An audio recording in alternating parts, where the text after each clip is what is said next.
ক্ষেত্রে বিমা কুনতুম তা'মালুন, যে কাজগুলো দুনিয়ায় করতে এর প্রতিদান স্বরূপ আল্লাহ তোমার ওই জান্নাত দিয়ে দিয়েছে। জান্নাতি মানুষ আর জাহান্নামী মানুষের বিপরীতটা আছে। জাহান্নামী মানুষের ক্ষেত্রে আল্লাযীনা তাতাওয়াফাহুমুল মালাইকাতু যালিমি আনফুসিহিম ফালকাবুস সালামা মা কুন্না না'মালু মিন সু বালা ইন্নাল্লাহা আলীমুম বিমা কুনতুম তা'মালুন। জাহান্নামী মানুষেরাও পড়বে, যারা জালেম বিছানায় পড়ে যাবে, যেমন মরণের বিছানায় আছাড় খেয়ে পড়বে। ফেরেশতারা বলবে, কি ব্যাপার, কি খবর? এখন তোমার এই মন্দ কাজগুলোর মজা এখন সামনে তুমি পাবে। চাঁদপুরবাসী, সামনে এই দুইটা রাস্তায় খোলা আছে, কার জন্য কোনটা আছে নিজে আপনি টের পাচ্ছেন। খোলো, ফেরেশতারা বলবে প্রবেশ কর। আবওয়াবা জাহান্নাম, জাহান্নামের একটা দরজা তোর জন্য খোলা না, বাবের বহু বচন আবওয়াব, সব দরজা আল্লাহ খুলে দিয়েছে, প্রবেশ কর। খোলো আবওয়াবা জাহান্নামা, কয়দিন থাকবি? খালিদিনা ফিহা, চিরদিন থাকবি এখানে। কুল্লামা আরাদু আই ইয়াখরুজু মিনহা উইদু ফিহা, বারবার ওরা বের হওয়ার জন্য চেষ্টা করবে, কিন্তু আবার তাদেরকে আল্লাহ ফিরিয়ে দেবে। ওয়াকিলা লাহুম যুকু আযাবান নারিল্লাযী কুনতুম বিহি তুকাদ্দিবুন, বলবে প্রবেশ কর ওখানে, আরেকটু মজা চাক। দুনিয়ায় জাহান্নামের কথা বলতে গেলে ঠাট্টা বিদ্রুপ করে উড়িয়ে দিতিস, এখন দেখ কেমন লাগে। মিথ্যা মনে হতো তোদের কাছে যে এরকম কিছু মনে হয়নি, আজকে তোরে আমি দেখাবো, দেখ কেমন লাগে। এই দেখ কেমন লাগে এই শব্দটা আমার আদালত চত্বরের দিকে বারবার নিয়ে যায়। যখন আদালতে মাজার ভেতরে দড়ি দিয়ে, ডান্ডা বেড়ি পরিয়ে, পেছনে হ্যান্ডকাপ দিয়ে পুলিশে টানতে টানতে আমার নিয়েছিল। আদালত চত্বরে অনেক নাফরমানকে আমি দেখেছি, এখন যারা জেলে আছে। আমি সালমান রহমানকে দেখেছি কয়েকবার, দরবেশকে টিপ মনি কাটতো, দেখ কেমন লাগে। এখন আমরা বলি যে দেখ কেমন লাগে, হ্যাঁ কথা বলেন না কেন? আপনাদের জেলার একজন বলতো ফিটনেস বিহীন, হ্যাঁ কথা বলছে না, লাইসেন্স বিহীন। এখন আপনি দেখেন কেমন লাগে, আপনার তো ফিটনেস নেই, লাইসেন্স নেই, চেহারা কি হয়ে গেছে দেখেছেন? তাও তো এখনো ডিম দেয়নি। আমার রিমান্ডে 10 দিনই আমাকে এই যে আঙ্গুল তুলে ফেলার, এই যে এইগুলো তুলে ফেলে না নখ, এই মেশিন নিয়ে এসে দেখা জোয়ান ডিম নিয়ে আসতো। যে কয়দিন রিমান্ডে 10 দিন মাটির নিচে আমার নিয়ে গেছে। প্রতিদিন আমার এই যে এই নখ তোলার ওইগুলো নিয়ে এসে বলতো, এই যেগুলো নিয়ে নখ তুলি আমরা। শফিকুল ইসলাম মাসুদের নখ আমরা তুলেছি, দেলাওয়ারকে আমরা একেবারে ফুটবলের মতো পিটিয়েছি। যে অফিসার তাদের দায়িত্বে ছিল, আমারও দায়িত্ব, শয়তানগুলো ছিল, আমারে বলতো দেলাওয়ারকে আমরা তার গরম করে লজ্জাস্থানে ঢুকিয়েছি। ওর পুরুষত্ব নষ্ট হয়ে গেছে, চিকিৎসার পরে আল্লাহ এখন আবার ফেরত দিয়েছে। আমার আজকের তেলাওয়াত কিন্তু 2 নাম্বার আয়াতে কিন্তু এই কথাগুলো আসবে। আল্লাহ রাব্বুল আলামিন বলেন, আম্মাল্লাযীনা আমানু ওয়া আমিলুস সালিহাত, যে মানুষগুলো ঈমান আনে আর ঈমানের দাবি অনুযায়ী যারা আমলে সালিহ করে, ভালো ভালো কাজের আঞ্জাম দেয়, ফালাহুম জান্নাতুল মাওয়া, এদের জন্য আমি আল্লাহ জান্নাতুল মাওয়া রেখে দিলাম। নুজুলাম বিমা কানু ইয়ামালুন, তাদের কাজকর্মের কারণে এটা তাদের মেহমানদারি। বলেন সুবহানাল্লাহ। আমরা এবার শব্দের দিকে যাই। আল্লাহ বলেন আম্মাল্লাযীনা আমানু, প্রথম যারা ঈমান আনে কি করে? চাঁদপুরবাসী মন থেকে বলবেন, ঈমান আমরা এনেছি না ঈমান পেয়েছি? পেয়েছি। বাপ দাদা মুসলমান ছিল, আমরা মুসলমান, বলেন না কেন? আমরা কি সাহাবীদের মতো ঈমান এনেছি? না। আল্লাহ কিন্তু কোরআনে কোন জায়গায় বলেননি যারা ঈমান পেয়েছো, না। প্রত্যেক জায়গায় বলেছে ইন্নাল্লাযীনা আমানু, নিশ্চয় যারা ঈমান এনেছে। ঈমান আনা আর ঈমান পাওয়া এক জিনিস না। আমরা যেহেতু পেয়েছি এই জন্য মূল্য নেই। যদি আনা লাগতো বেলালের মতো তাহলে আহাত আহাত করতেন, তারপরও ঈমান ছাড়তেন না। কথা বলেন ঠিক কিনা? এবার আমার প্রশ্ন, ঈমান আনতে হলে কিন্তু একটা কাজ করা লাগে, তার নাম তাগুত ছেড়ে দেওয়া। তাগুত ছেড়ে না দিয়ে ঈমানের দাবি করলে ওর কোনো মূল্য নেই। এটাকে আমি বানালাম।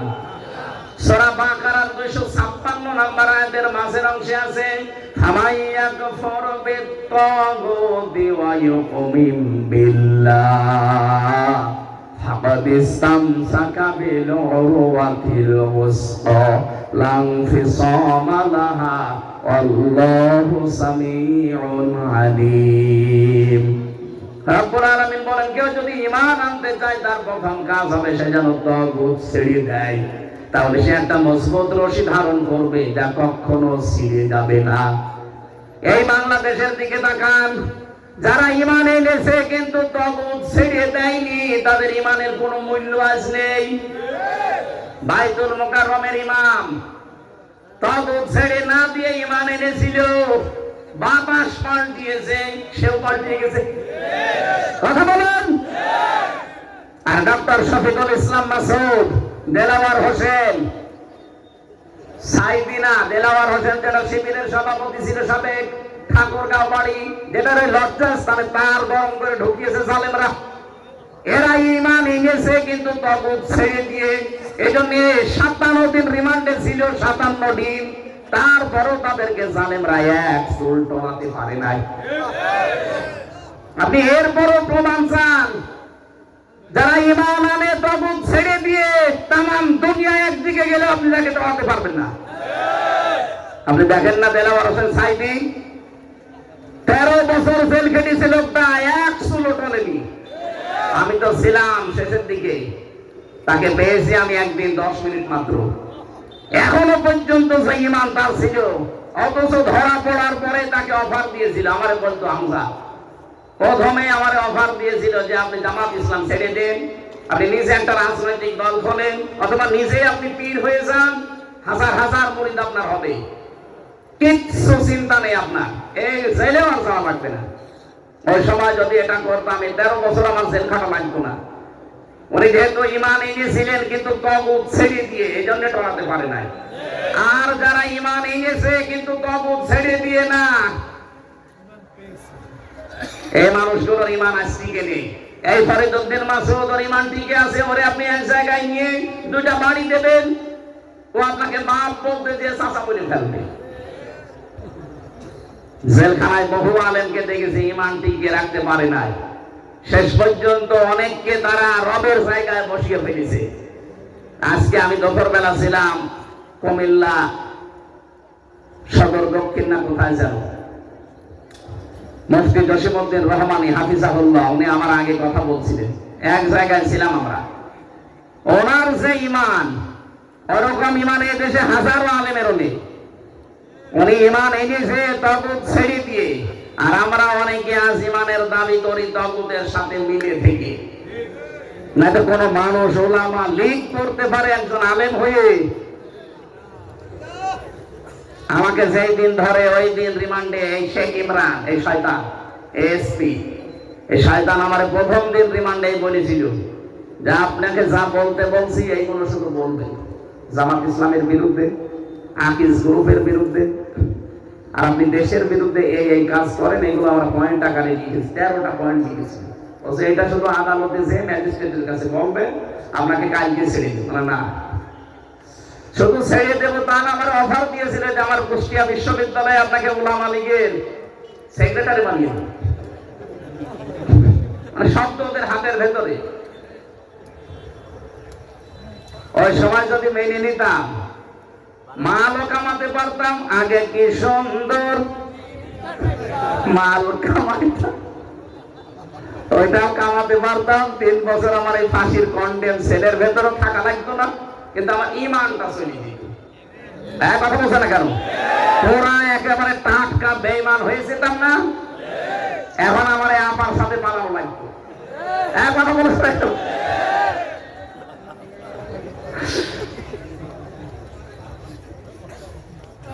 কোথায় গেলেন সেই ফিটনেস, সেই লাইসেন্স নেই আর, এখন সব শুকিয়ে গেছে।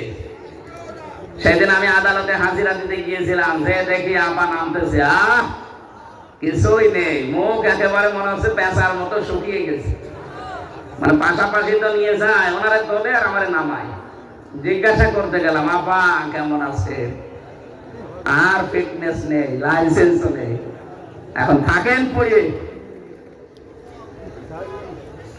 এখন কয়েকজন পাগল হয়ে গেছে দেখছি, এই মানুষগুলো ইমান ইসলামের বিরুদ্ধে, আলেমদের বিরুদ্ধে কথা বলছে। এই কিশোরগঞ্জের একজনের নাম শুনছি, আমি দেখতে পাচ্ছি, এই লোকটার নাম ফজু পাগলা। পাগল হয়ে গেছে, এটা পাবনায় পাঠাতে হবে।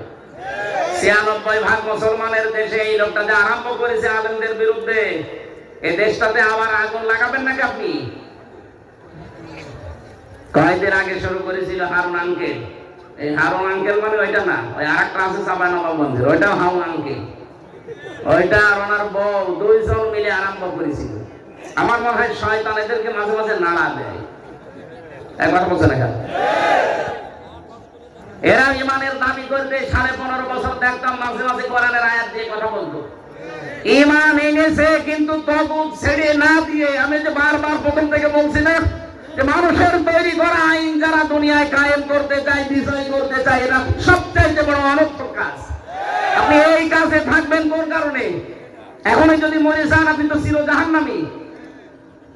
আপনার বিশ্বাস হচ্ছে না যে আপনি জাহান্নামে যাবেন? সূরা নাহলের এই যে ৩৬ থেকে ৩৮ আয়াতগুলো পড়ে বাংলায় মিলান যান, আপনি কোথায় যাবেন নিজেই টের পাবেন। তাই জন্য ঈমান যারা আনতে চান আগে তাগুত ছেড়ে দেন। এই দেলাওয়ার ভাইয়ের মতো, মাসুদ ভাইয়ের মতো ঈমান আনতে হলে আগে তাগুত ছেড়ে দেন। তামাম দুনিয়া একদিকে যাবে, আপনাকে টলাতে পারবে না। আমিলুস সালিহাত, সালিহাত মানে আমরা মনে করি নেক কাজ শুধু, সব না। সালেহ মানে যোগ্য। সালেহ মানে কি? যারা আরবি গ্রামার জানে, আধুনিক ব্যাখ্যাগুলো বের হচ্ছে। সালেহ মানে যোগ্য। আমাদের যোগ্যতা অর্জন করা লাগবে। আজ সিয়ার বাংলাদেশে ১৬টা ২৮টা সিয়ারই এখনো আছে, কিন্তু যোগ্যতা সম্পন্ন মানুষ নেই। এই কথা বলছেন না কেন? কারণ এতদিন যারা ছিল তারাই আছে, তাদেরকে এখন আমার মনে হয় সংস্কার চলছে, সবগুলোকে ওখান থেকে নামিয়ে যারা বৈষম্যের শিকার ছিল এতদিন তাদেরকে বসাতে হবে। কিন্তু এই মানুষগুলো যোগ্য হওয়া লাগবে। যোগ্যতা সম্পন্ন মানুষ যদি আপনি বসাতে না পারেন, এই পৃথিবী দুর্নীতিমুক্ত করতে পারবেন না। যদি আমরা ঈমান আনতে চাই তাগুত ছেড়ে দিয়ে এবং যোগ্যতা অর্জন করি, ফালাহুম, তাদের জন্য আল্লাহ বলেন মাআওয়াহুম, ফালাহুম জান্নাতুল মাওয়া, তার জন্য আমি জান্নাতুল মাওয়া রেখে দিলাম। এখন মাওয়া কি? আমরা অনেকে মনে করি জান্নাত, এটা জান্নাতের একটা দরজার নাম। মাওয়া কি বলেন তো? এখানে জান্নাত কয়টা? একটা। জান্নাতের দরজা বা স্তর ৮টা না ১০০টা পেয়েছি আমি। ৮টা আমরা প্রসিদ্ধ জানি, তার ভেতরে মাওয়া একটা। তার মানে ঈমান আনার পরে আমলে সালেহ যোগ্যতা অর্জন যদি করতে পারেন, আপনাকে আল্লাহ এমন একটা জান্নাতে প্রবেশ করাবে, নুজুলাম বিমা কানু ইয়ামালুন। আপনার এই কাজ কারবারের কারণে এটা আল্লাহর পক্ষ থেকে মেহমানদারি।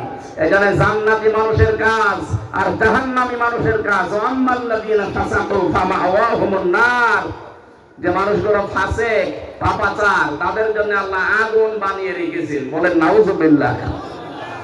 আমরা অনেকে এই দেশে মনে করি যে যা করি করি, কালেমা তো পড়েছি, জান্নাতে একদিন যাবো। আরে ভাই, জান্নাতে আপনি যাবেন, কোনো অসুবিধা নেই, কিন্তু কালেমা তো টিকিয়ে রাখবেন নাকি? কালেমা যদি আপনার টিকে না থাকে, আমি 10টা পয়েন্ট তাফসীর থেকে লিখেছি, কিন্তু দেখেন তো আপনার কালেমা ঠিক আছে কিনা। কোন মানুষ যদি কালেমা টিকিয়ে রাখতে চান, অবশ্যই এই 10টা কাজ আপনার জীবনে থাকলে আপনার কালেমা থাকবে না। মনে করবেন কালেমা কখন নষ্ট হয়ে গেছে। ওযু করলে ওযু যদি ভেঙে যায়, ওযু ভাঙে না? কয়টা কারণে? বলেন বলেন। ঈমান নিয়ে লিখেছেন লা ইলাহা ইল্লাল্লাহু মুহাম্মাদুর রাসূলুল্লাহ পড়ে, কিন্তু ঈমানও যে ভেঙে যায় আপনি তো জানেন না। এই 10টা কারণে ঈমান ভেঙে যায়। ভাঙা ওযু দিয়ে যেমন নামাজ হয় না, ভাঙা ঈমান দিয়ে জান্নাত পাওয়া যায় না। 1 নম্বরে যারা শিরক করে, এর দলিল আছে সূরা জুমারের 65 নম্বর আয়াতে। আমি দলিলগুলো লম্বা করতে পারছি না। 2 নম্বরে যারা কুফরি করবে, কুফরি মানে গোপন করে রাখা, আল্লাহর বিধান জানার পরে দুনিয়ার কোন স্বার্থ পেয়ে যারা গোপন করে রাখেন তারা কাফের। 3 নম্বরে যারা নিফাক, সব ধর্মকে যারা সমান মনে করে। এই ফজল পাগলা কালকে এই বক্তব্য দিয়েছে, যেটা আমার বাংলাদেশ সব কিছু এই দেশে সমান, ইসলাম ও জাম ওই সনাতন ধর্মটা। সনাতন ধর্ম বলতে উনি বুঝিয়েছেন হিন্দু ধর্ম না ভাই, সনাতন মানে পুরাতন। সনাতন মানে কি? এই পৃথিবীতে পুরাতন ধর্ম কোনটা? এখানে সনাতন ধর্ম কিন্তু ইসলাম ধর্ম, হিন্দু ধর্ম না, ওটা তো নতুন ধর্ম। সনাতন মানে কি? এই পৃথিবীতে 4,500 ধর্ম আছে, যারা সব ধর্মকে সমান মনে করেন। আল্লাহ বলেন না, আমার কাছে একটা ধর্ম, তার নাম কি? ইন্নাদ দীনা ইনদাল্লাহিল ইসলাম। যারা সব ধর্মকে সমান মনে করেন, আপনার ঈমান চলে গেছে। বলে ধর্ম যার যার উৎসব, আপনার ঈমান আছে? আর এরপরে নবী ছাড়া অন্য কারো আদর্শ যদি কেউ ভালো মনে করে, এদেশে করে না। 5 নম্বরে আল্লাহর বিধানকে যাদের ভালো লাগে না। 6 নম্বরে দ্বীনের বিধানকে নিয়ে যারা কটূক্তি করে, সবগুলো এই দেশে হচ্ছে।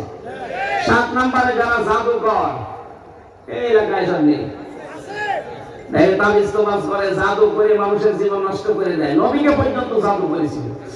এরপরে যারা অমুসলিমদের বিরুদ্ধে না, মুসলমানদের বিরুদ্ধে অমুসলিমদের সাথে হয়ে যারা ষড়যন্ত্র করে, এখন এদেশে এটা প্রকট আকার ধারণ করেছে। এদেশের মুসলমানদের বিরুদ্ধে ভারতের এই দাদাবাবুদের সাথে মিলে অনেকে কিন্তু ষড়যন্ত্র চালিয়ে যাচ্ছে। 4টা করেছে এই পর্যন্ত, এই সাল 5 অক্টোবর থেকে আজ পর্যন্ত 4টা করেছে, একটাও সফল হয়নি। আনসার লিগ দিয়ে কথা বলছে না কেন? সচিবালয়ে আগুন লাগিয়ে কি? এরপরে হিন্দুদেরকে দিয়ে একটাও সফল হয়নি, আর হবেও না। যারা মুসলিমদের বিরুদ্ধে অমুসলিমদের সাথে মিলে ষড়যন্ত্র করছেন, আপনার ঈমান ভেঙে গেছে, আপনি যতই হাস করেন।